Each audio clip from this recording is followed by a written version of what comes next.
What is up, fellow fans of Clash of Clans? It is your host, Galadon, and I am so happy you decided to stop by today's video all about the updates. Updates past, present, and future. I've got your comments, your input, your suggestions, your predictions, and possibly some information about the next update coming to Clash of Clans.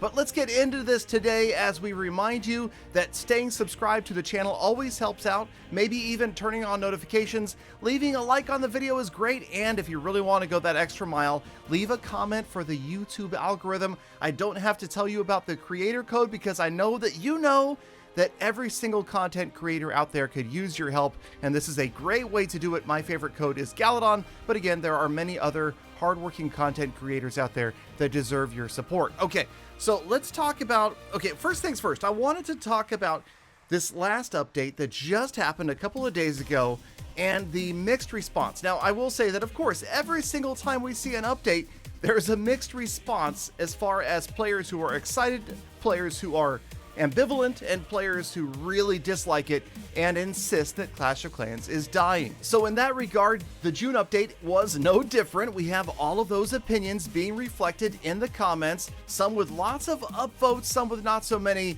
but the overall consensus is no, there was no new content. Players were disappointed, but yes, now you can train your armies for free. A lot of players said, no, take away the upgrade times. And I'll tell you right now, take away the upgrade times, then Clash is dying, okay? Instant armies, instant upgrades, that's the type of stuff that horror stories of video games are made. And what I mean is, when you see that, when you see the ability to conduct free instant attacks over and over and over again, you know a game has jumped the shark, it has no future, it is being abandoned by the developers, and that is absolutely not what is happening to Clash of Clans. Now, of course, it would be nice to have faster upgrades, especially those at Town Halls 13 and 14, and I'm just starting to see that right now in No Cash and Gold Pass Clash with the incredibly long upgrade times, and I know they just get worse at Town Hall 14. No doubt they'll be worse at Town Hall 15. There's really no way to take that away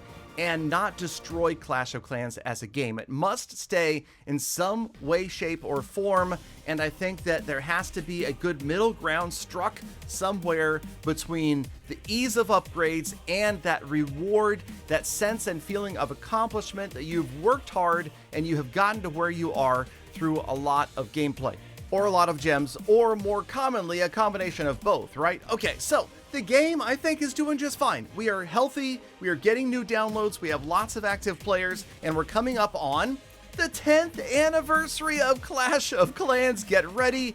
I know that there is going to be crazy stuff, like the craziest stuff we've seen going on ever in the history of the game to celebrate the 10th anniversary of Clash. So be excited, be ready for August of this year. Now, addressing some other comments, questions, and concerns. The Dark Barracks doesn't make sense anymore because troops are free to train, but they're not free to upgrade. Remember that. There are still Dark troops because they take Dark Elixir to upgrade.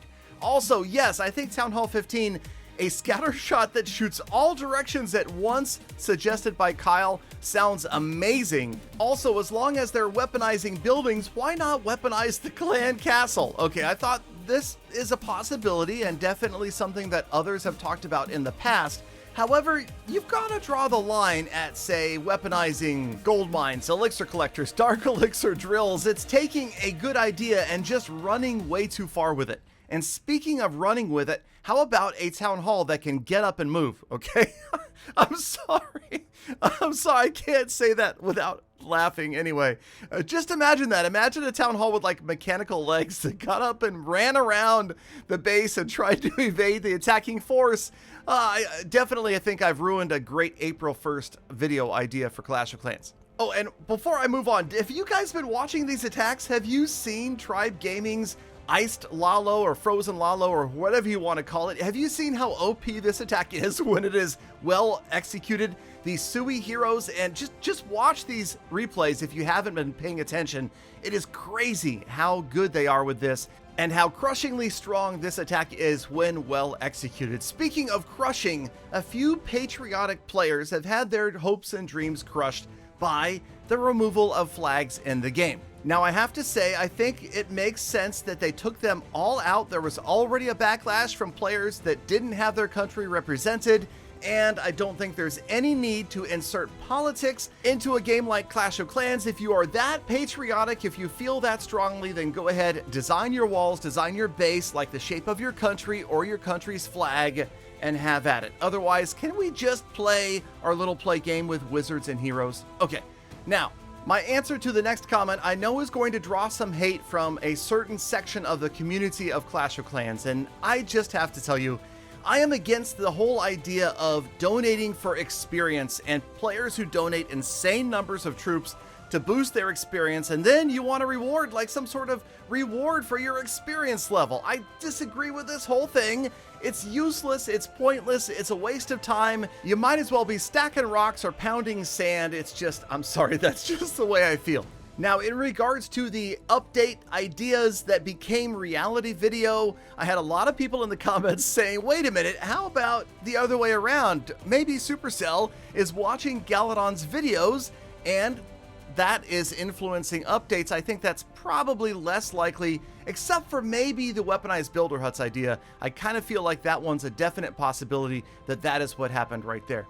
Maybe, but you know, they'll probably never admit to it. Speaking of good ideas, how about a super healer that heals like a multi-target Inferno? Or better yet, how about a single target with that increasingly strong beam of healing? That'd be tough to balance. I definitely would like to put a video together in the near future discussing the different potential super troops that we have not seen yet, like miners, healers, and hog riders. Also, what about the color of Town Hall 15? This, I agree, is one of the most interesting subjects to discuss.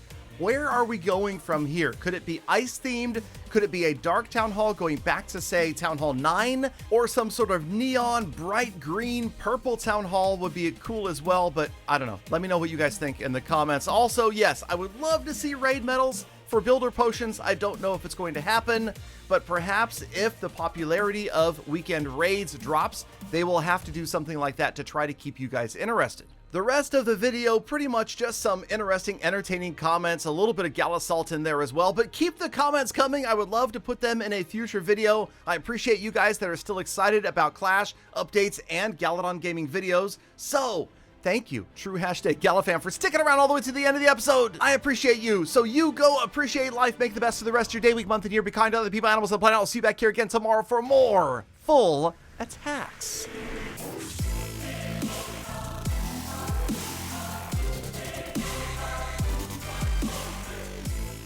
Galadon, another wasted video. You didn't spend 1 minute talking about Town Hall. Pizza $17.